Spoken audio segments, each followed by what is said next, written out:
তো আজ আমি আপনাদের দেখাবো কিভাবে নয়নতারা গাছের ডাল কেটে আবার নতুন চারা তৈরি করা যায়।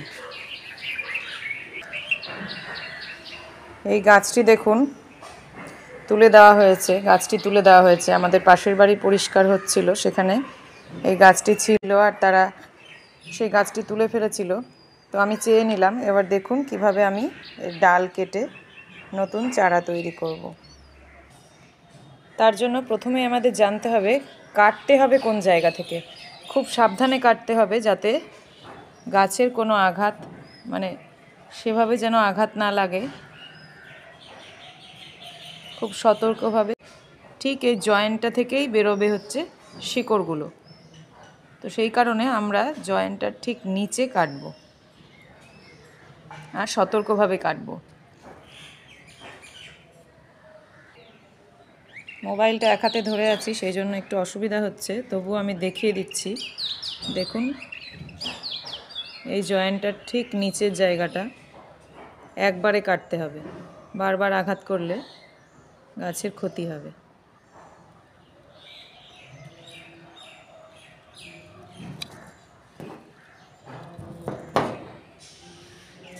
এবার আমি নিচের পাতা দেখুন, আমি এইভাবে 3টি কাগজের কাপে আমার গাছের চারা রেডি করে নিলাম। একদিন বাদে বাদে জল দিব আর 25 দিন বাদে আমার শেকড় বেরিয়ে যাবে। ঠিক এই বালির মতোই আমি মাটি, ভার্মিকম্পোস্ট আর কোকোপিট মিশিয়ে আরেকটা মিক্সচার তৈরি করে এইভাবেই এখানে অ্যালোভেরা জেল বা যেটাকে আপনারা রুটিন হরমোন নামে জানেন সেটা লাগিয়ে আমি এখানেও কিছু ডাল কাটিং করে লাগিয়েছি। আবার আমি আরেক জায়গায় লাগিয়েছি, সেটা দেখাই। এখানে অ্যালোভেরা দেওয়ার দরকার নেই, একইভাবে কেটে আমি জলে লাগিয়েছি। জলে লাগানোর নিয়মটা হচ্ছে ডালটা তো ডুবে থাকবেই, ঠিক পাতার নিচ পোর্শনটাতে জল লেগে থাকবে, পুরো পাতা যেন ডুবে না যায় সেটা একটু দেখে রাখতে হবে। 3-4 দিন বাদে বাদে এই জলটা পাল্টাতে হবে। আমি এখানেও জলে লাগিয়েছি। গাছটা যেহেতু বড় ছিল আমি অনেক কাটিং লাগিয়েছি, তো আমি 15 থেকে 25 দিনের মধ্যে আশা করি আমি এই গাছগুলোতে, এই ডালগুলো থেকে শেকড় পাবো। দেখা যাক কতদিনে পাই আর কোন পদ্ধতিতে ভালো হয় সেটাও আমরা দেখব।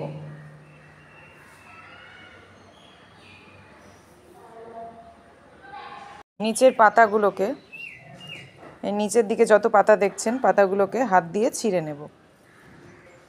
পাতাগুলো আমি ছিঁড়ে নিয়েছি। দেখুন উপরে মাত্র 5-6টা পাতা থাকবে বা 4-5টা, তার বেশি না। এবার আমি আমার অ্যালোভেরা গাছের একটা পাতা ছিঁড়ে নিয়েছি আর সেখানে এই ডালটিকে অ্যালোভেরা জেল লাগিয়ে নেব। দেখুন এই কাগজের কাপ, এই কাপের তলায় 2-3টা ছিদ্র করে আমি এখানে কিছুটা বালি ভরে নিয়েছি। এবার এই বালিটিকে আমি জল দিয়ে ভিজিয়ে নেব। খুব ভালো মতো বালিটিকে আমি জল দিয়ে ভিজিয়ে নেব। দেখুন আমার বালিটি ভিজে গেছে।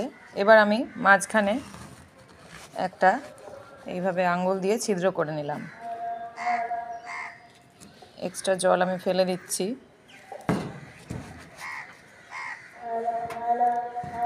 এবার আমি গাছটিকে এইখানে লাগিয়ে দিলাম বালিতে।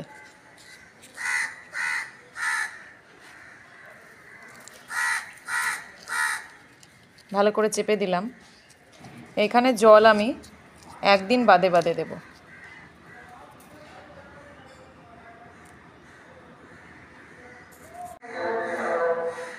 দেখুন আমি এইভাবে 3টি কাগজের কাপে আমার গাছের চারা রেডি করে নিলাম। একদিন বাদে বাদে জল দিব আর 25 দিন বাদে আমার শেকড় বেরিয়ে যাবে। ঠিক এই বালির মতোই আমি মাটি, ভার্মিকম্পোস্ট আর কোকোপিট মিশিয়ে আরেকটা মিক্সচার তৈরি করে এইভাবেই এখানে অ্যালোভেরা জেল বা যেটাকে আপনারা রুটিন হরমোন নামে জানেন সেটা লাগিয়ে আমি এখানেও কিছু ডাল কাটিং করে লাগিয়েছি।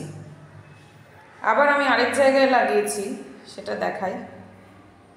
এখানে অ্যালোভেরা দেওয়ার দরকার নেই, একইভাবে কেটে আমি জলে লাগিয়েছি। জলে লাগানোর নিয়মটা হচ্ছে, ডালটা তো ডুবে থাকবেই, ঠিক পাতার নিচ পোর্শনটাতে জল লেগে থাকবে, পুরো পাতা যেন ডুবে না যায় সেটা একটু দেখে রাখতে হবে। 3-4 দিন বাদে বাদে এই জলটা পাল্টাতে হবে।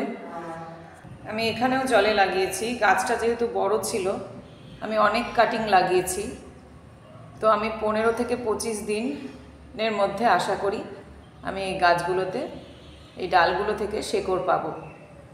দেখা যাক কতদিনে পাই আর কোন পদ্ধতিতে ভালো হয় সেটাও আমরা দেখব।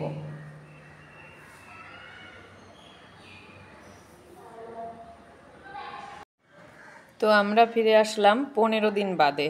দেখি এবার গাছগুলোর কি খবর।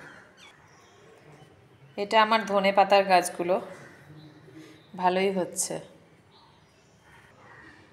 আর এই সেই নয়নতারার ডাল যেটা আমি কাটিং করে 15 দিন আগে জলে রেখেছিলাম।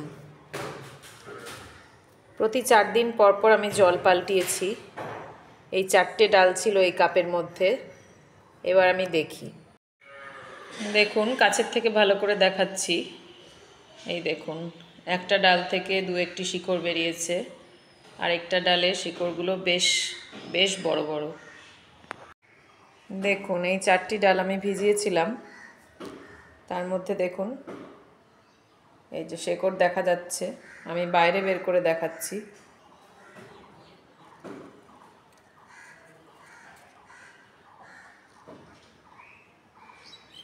এই দেখুন এই নয়নতারা ডালের কিভাবে শিকড় বেরিয়ে গেছে।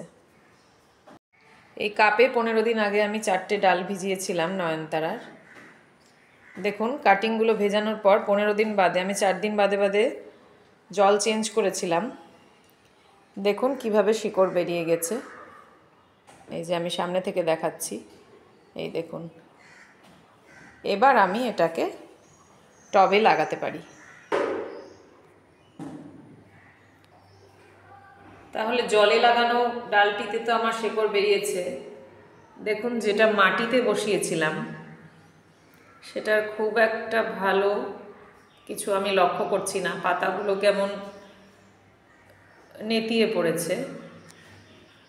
এবার যে গাছগুলো আমি বালিতে লাগিয়েছিলাম, দেখুন একদিন বাদে বাদে আমি এগুলোতে জল দিয়েছি।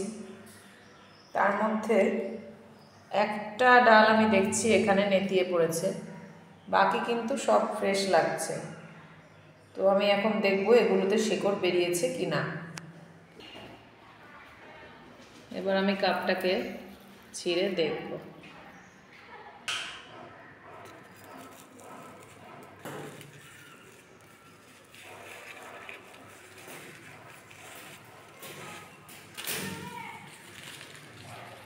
দেখুন আমি তুলে দেখাচ্ছি।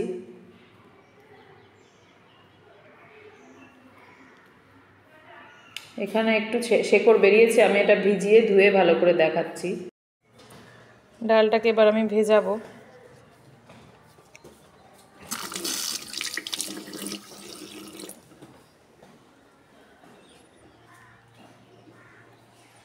দেখুন দেখুন ভীষণই পাতলা, একটা ছোট পাতলা শিকড় বেরিয়েছে।